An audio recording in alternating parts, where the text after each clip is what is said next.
Hey guys, Yankee here, and today I'm going to be giving my thoughts on One Piece Volume 25. We got a lot going on in this volume. We're jumping all over the place, but it opens up with us going to the other side of Jaya to see Mont Blanc Cricket, who uh, Robin found out might have some sort of information about how to get to the island in the sky. Once we arrive at Cricket's house, we see a storybook called what is it? Norland the Liar, and it is a story about a man named Mont Blanc Norland who was executed for telling lies. He was an explorer from the North Blue, and we also get the revelation that Sanji is actually from the North Blue originally. Uh, then we meet Cricket. There's fighting. There's a misunderstanding. Eventually, it all gets settled, and Cricket and the two monkeys that we met last volume agree to help the Straw Hats get to Sky Island. We get like a little everybody hanging out, drinking, talking about um, Norland's logbook about how he saw a fish that came from the sky, apparently. Cricket shows off the gold that he's found diving because he's been spending his years diving into the ocean to try and find the city of gold that Norland was executed for saying he saw, and Cricket believes that it sunk to the ocean. Or not believes, in the storybook, Norland said that it must have sunk into the ocean. And then everybody's just drinking, have a good time, and they realize that to get to the Sky Island, they have to ride something called the Knockup Stream, which is basically just a big geyser. Um, to do that, though, because the log pose is pointing to the north, they need something called a south bird, which is a bird who always faces south.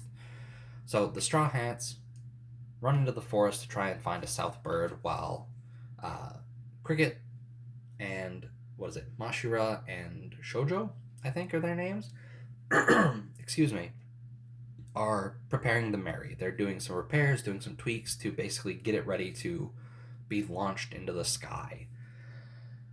And then Bellamy shows up, and he is here to steal the gold that Cricket has found. There's a fight, they get completely demolished, and their gold is stolen. And Luffy and Zoro basically see that they have painted their symbol of their pirate crew onto Cricket's house, and Luffy runs off to go fight Bellamy. Um, there's a fun little bit where, because up until this point nobody really knows what Luffy's bounty is, so everybody thinks that he's just 30 million. Where somebody that's friends with Bellamy, I don't know if it's a member of his crew or just somebody that is hanging out with them at the time, is out and the new bounties get dropped off. And he sees that Luffy's actually worth 100 million, Zoro's worth 60 million, and then Bellamy himself is worth like 50 or 55. Um, so he basically tells Bellamy to get out of here. You gotta go. You're gonna get killed. Bellamy sort of hand waves it away, says that can't be true, la la la. Then Luffy shows up to steal back the gold. There is a fight, if you can call it that, where Luffy basically annihilates Bellamy in a single hit, which is incredibly satisfying and a really great moment. Um, and then he takes the gold and leaves. And this is where we start jumping all over the place. So, first, we go back to Buggy, because of course we do. And Buggy, he is on the search for Captain John's treasure, and they go to like a little mining area to try and dig for it, fail to find it, and then they just go back onto the sea, where suddenly Ace shows up and is just on their ship eating their food. Um, we get a bit of mention about Whitebeard's crew and like how Buggy doesn't want to mess with him, so we're just gonna keep Ace happy and feed him. And then we jump to, what is it, Mary Joa, where we meet the five elders, the people that rule over the world government, and we're introduced to two new um, seven warlords. Excuse me, my brain just stopped working. So we meet Doflamingo, who has a bounty of 340 million, and we meet Bartholomew Kuma, who has a bounty of 296 million. We also meet a couple of new Marines. We meet Suru, who is an old woman, and we meet Sengoku, who is the fleet admiral and basically the highest rank within the Navy itself. So we're meeting all these people, and they're having a meeting to sort of talk about what happened with Crocodile, right? Crocodile got defeated by Luffy, he got arrested, he had his warlord title revoked. Excuse me, I think I might be coming down with a cold. Anyway, so only, what is it? Doflamingo, Kuma, and then eventually Mihawk actually show up to the meeting, which Sengoku says, like, this is a bigger turnout than I was expecting anyway. So, like, the Seven Warlords are working with the government, they're affiliated with the government, but they don't really play nice with the government very often. They're not really showing up to help with what the government asks often. Um, and so while we are doing this meeting, a man just pops up. What is his name? Lafitte, who was apparently a peacekeeper in his home country who got chased out for being too violent, and he is here to propose a new member to take up Crocodile's position. And that person is Blackbeard, the person that Ace had been chasing after. So we talk about that. We introduce the name Blackbeard, and then we go back to Jaya, where I can't remember which comes next. I'm going to assume this is what comes next. But basically, we go back to Jaya and we meet Blackbeard, who is the man Luffy was arguing within the bar about, like, the pies and things like that, who gave that speech about how what was it, like, people's dreams have no end. That guy, he's in the bottom left corner of the volume right here, volume 25.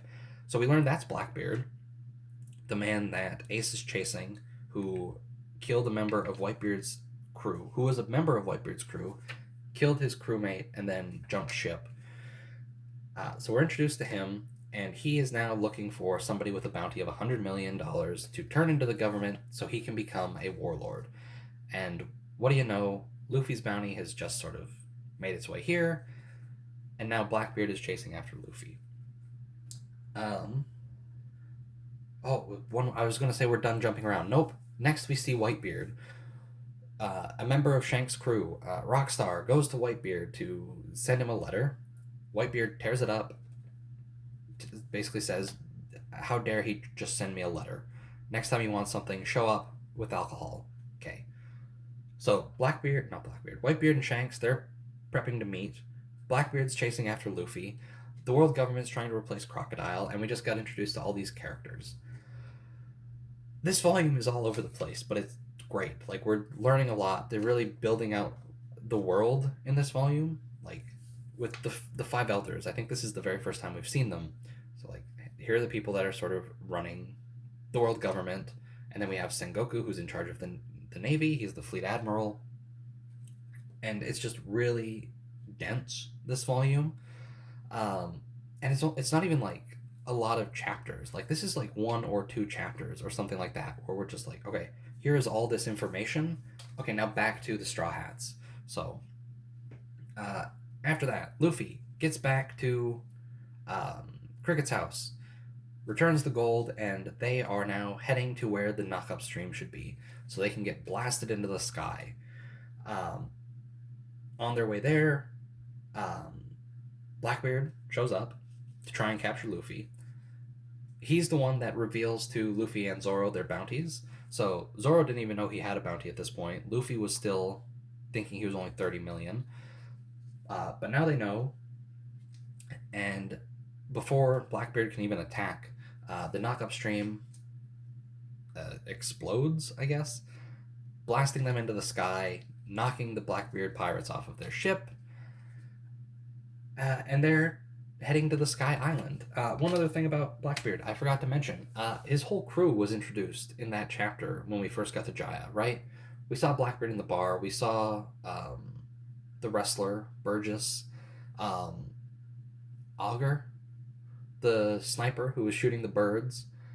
What is it? Is it Doc Q? Is that his name? The doctor, the sick doctor on the horse.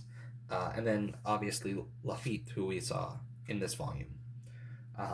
So just a lot of information, a lot of world building, a lot of introducing new characters and setting up things that are going to be happening down the line.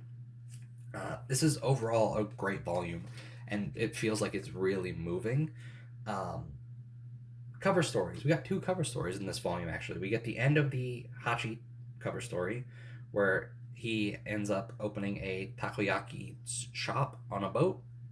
Cool. So him, the mermaid, was it Kami, and the starfish, Papagu, are now running a takoyaki stand. Cool. The octopus man is now killing octopus and feeding them to people. Great.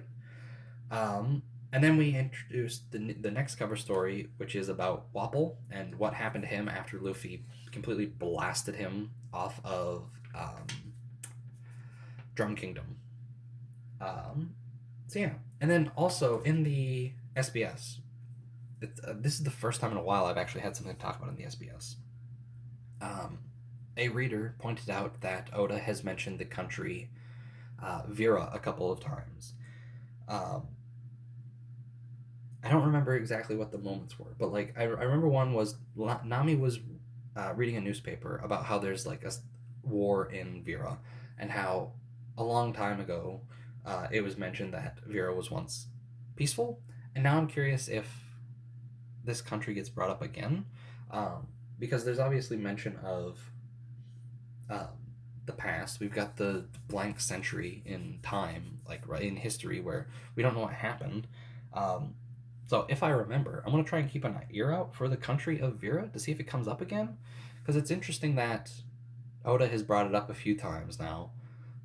But he also highlighted a reader comment about it, so I'm interested to see if that ends up being significant down the line. Um, but yeah, that's volume 25. A really great volume. This is a really, really good volume. A lot happened. There's like a lot of setting the stage for things that are to come. And not just that, but like the actual story itself is actually progressing really well. We are blasted up into the sky, heading to the Sky Island. Cool. Yeah, great volume. Thanks for watching, and I'll see you guys next time.